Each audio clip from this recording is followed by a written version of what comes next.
Welcome to my channel. आपका बहुत बहुत स्वागत है मेरे चैनल में, और जिन्होंने भी मेरे चैनल को सब्सक्राइब किया है उनको मैं थैंक यू बोलना चाहूँगी। ऐसे ही आप मुझे सपोर्ट करते रहिए, सपोर्ट कीजिए और मेरे चैनल को आगे बढ़ने में मदद कीजिए।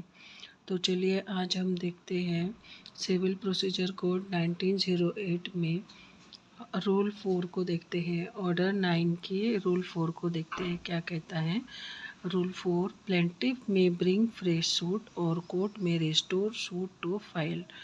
तो ऐसी कौन सी सिचुएशन आ जाएगी कि प्लेंटिफ को कोर्ट में फ्रेश सूट फाइल करना होगा या फिर कोर्ट उस आपके प्लेंट को, आपके केस को रिस्टोर करेगा।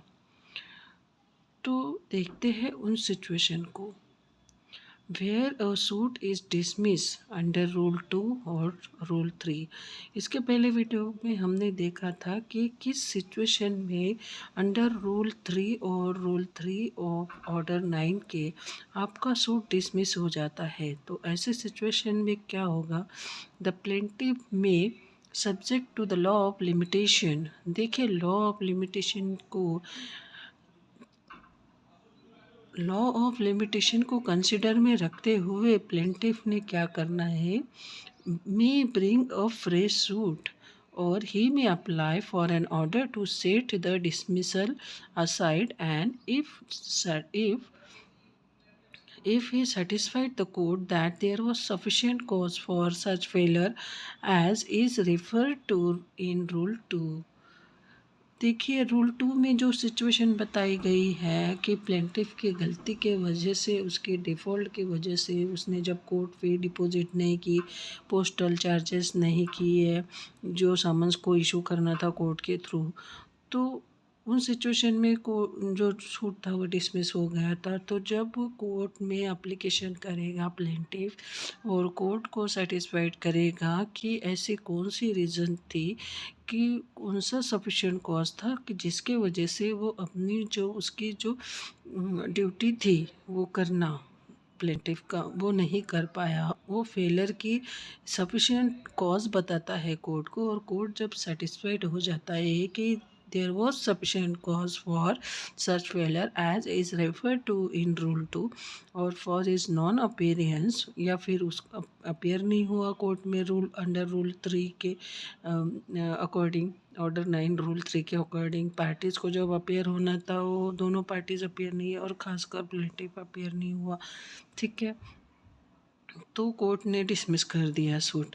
तो एज द केस में be the court shall make an order setting aside the dismissal.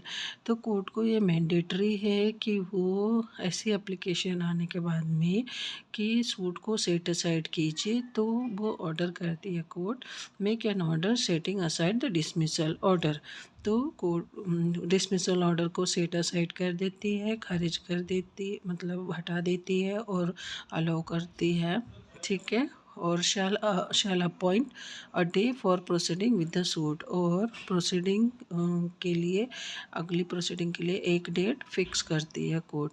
और ऐसी सिचुएशन में प्लेंटिफ क्या कर सकता है कि या तो फ्रेश सूट फाइल कर सकता है, या फिर कोर्ट ने अगर रिस्टोर कर दिया सूट को तो क्या होगा, उसकी एप्लीकेशन जब एक्सेप्ट हो जाती है, set aside the dismissal order की, तो कोर्ट सूट को रिस्टोर कर देते हैं और अगली डेट दे देते हैं, और उस पर उसके डेट, उस डेट से कोर्ट की प्रोसीडिंग उस केस को लेकर चालू हो जाती है।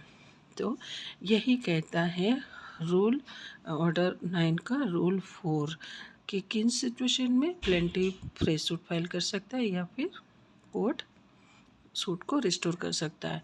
तो ऐसी जो एप्लीकेशन रहेगी जो प्लेंटिफ करेगा फॉर ब्रिंग फ्रेश सूट और setting aside the dismissal order की, तो ये कब करेगा, जब डिसमिसल का ऑर्डर हो जाता है, तो उस दिन से या फिर जब उसको नॉलेज आ गई प्लेंटिफ को कि सूट डिसमिस हो गया है, उस डेट से विद इन 30 डेज, ठीक है, लिमिटेशन एक्ट में दिया है विद इन 30 डेज प्लेंटिफ को ये एप्लीकेशन कोर्ट में मूव करनी होती है, तभी कोर्ट उस एप्लीकेशन को एंटरटेन करता है, अदरवाइज़ उसको रिजेक्ट कर देता है। तो लिमिटेशन एक्ट को ध्यान में रखते हुए प्लेंटिफ ने ये सब एप्लीकेशन करनी है। तो आई होप आपको ऑर्डर 9 और रूल 4 का एक्सप्लेनेशन समझ में आया होगा। तो अगर आपको समझ में आता तो प्लीज़ मेरे चैनल को सब्सक्राइब कीजिए, वीडियो को लाइक कीजिए और कमेंट कीजिए। और बहुत खुशी मिलती है जब आपका साथ मिलता है। तो मिलते हैं नेक्स्ट वीडियो में। Thanks for watching my video.